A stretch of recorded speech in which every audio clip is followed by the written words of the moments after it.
देखिए, अनपढ़ रहेगा इंडिया तभी तो लड़ेगा इंडिया। हम लोग जो यहाँ बैठे हुए हैं, हम ये सोच रहे हैं कि हमारी तरह से वो सोचते हैं। कई बार होता है ना, तस्वीर आप जो देख रहे हैं आपको समझ में नहीं आ रही है, आप बिल्कुल उसको घुमा दीजिए, फिर वो कुछ सेंस करने लगती है। मुझसे कोई कह रहा था कि ये जो मंदिर बन रहा है, क्या मंदिर के इर्द-गिर्द इतना टूरिज़्म आएगा, क्या ये इकोनॉमी नहीं है? और ये जो मूर्तियाँ बन रही हैं बड़ी-बड़ी, क्या ये इकोनॉमी नहीं है? उसके इर्द-गिर्द जो टूरिज़्म आएगा, वो इकोनॉमी नहीं है? लेकिन हम लोग इतने मायोपिक हो गए, हम 25 सालों का जो दिव्य दर्शन है, वो हम समझ ही नहीं पा रहे हैं।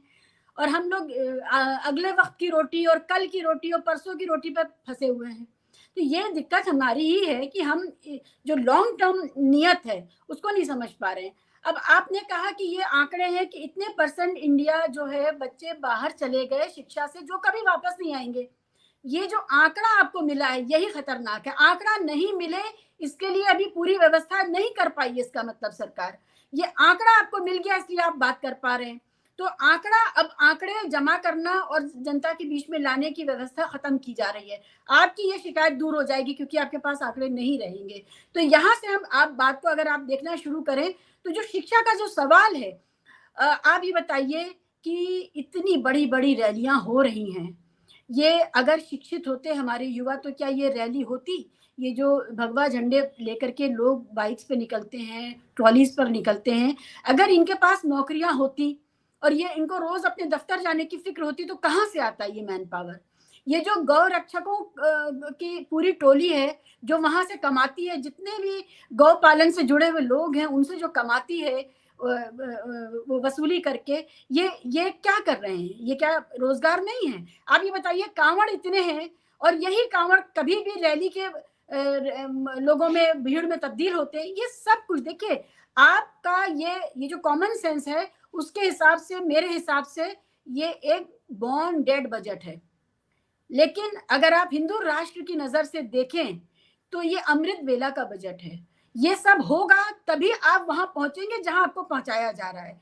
हमारे जैसे लोग जो समाजशास्त्रीय सवालों से जूझ रहे हैं, हमारी दिक्कत ये है कि हम इंडेक्सेस देख रहे हैं, सोशल इंडेक्स देख रहे हैं, सोशल इंडेक्स की बात ही नहीं हो रही है वहाँ पर।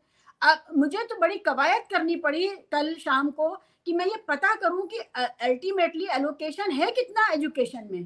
कल शाम हम ये देख रहे थे कि कितने परसेंट पिछले साल से कितने परसेंट इंक्रीज है। अब आप ये देखिए ये ज्यादा नुमाया बताया जाता है कि जो पिछला साल था उसमें कितना ऐड हुआ, ये नहीं बताया जाता कि ओवरऑल बजट एलोकेशन क्या है। तो ये इसको भी बहुत कल आउट करने के लिए बड़ा मेहनत करनी पड़ी है। तो ये कई सवाल हैं जो समाज शास्त्रीय सवाल हैं कि भूख का सवाल, मनरेगा का नेट बढ़ाने की बात बहुत लोग कर रहे हैं। मैं आपके किसी प्रोग्राम में पार्टिसिपेट करते हुए हम लोग ये बात कर रहे थे कि अगर गाँव की, कस्बों की जो बदहाल जनता है उसको सीधा कैश दे दें और ये कहें कि तुम्हें ये बैंक में नहीं डाल सकते हो, तुम्हें इसको निकालना है और खर्च करना है। 6 महीने तक कैश दे करके इकोनॉमी को किसी तरह से जो छोटा दुकानदार है उसकी दुकान से सामान बिकने लगे। ये जो मुफ्त अनाज दिया जा रहा है, मैं किसी युवा साथी से बात कर रही थी, बाराबंकी के किसी कस्बे का वो नौजवान, वो ये कह रहा था शीबा जी आप लोगों को लग रहा है कि सरकार इतना अनाज दे रही है, आपको पता है जो छोटा किसान था जिसकी फसल वहीं बिक जाती थी, गेहूं चावल और ये सरसों और ये चना बेच लेता था, उसकी बिक्री खत्म हो गई है। अब वो बैठा हुआ है कि उसकी जो फसल लोकल लेवल पे बिक जाती थी, अब वो भी मंडी ढूंढे, वो क्या करे क्योंकि सरकार 2 बार अनाज दे देती है, 2 बार अनाज खा करके किसी तरह इंसान सरवाइव कर रहा है और वो छोटा दुकानदार क्या करे। तो इतने आयाम होते हैं इस चीज के। हम लोग सोशल इंडेक्स पे बात करने वाले बिल्कुल आउट ऑफ फैशन लोग हैं।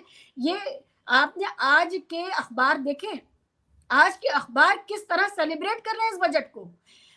सरकार को सिर्फ ये मीडिया चाहिए है और ये रैली में जाने वाले युवा चाहिए हैं जो बेरोजगार हैं और बस इसके अलावा और किसी चीज की जरूरत नहीं है। भ्रष्टता की अंतिम पराकाष्ठा वाला बजट है जिसमें आंख में आंख डाल करके सरकार ने अपनी नीयत साफ कर दी है कि हम डिफेंस की खरीद करेंगे, हम बाकी का काम करेंगे, हम जितना जो कुछ हमें देना है धन्ना सेठों को देंगे, हम अभी पेट्रोल और महंगा करेंगे और उसके साथ साथ हम सोशल जो वेलफेयर स्टेट जिसकी ठाकुर साहब बात कर रहे थे, हम उससे रिसीड कर रहे हैं, हम उससे जान छुड़ा रहे हैं अपनी, बात खत्म यहीं पर। जो जो अपने आप सरवाइव कर जाए वही फिट है जीने के लिए, बाकी इसकी कोई अहमियत नहीं है। अगर लाशों की, मरने वालों की, इन सब चीजों की अहमियत होती तो इसके आंकड़े सरकार ने आपको मना कर दिए देने से, वो नहीं देंगे। तो लबोलुआब यही है कि आप नियत को पकड़िए। हिंदू राष्ट्र इकोनॉमी का बजट है, हमारे आपके लिए बॉर्न डेड बजट है।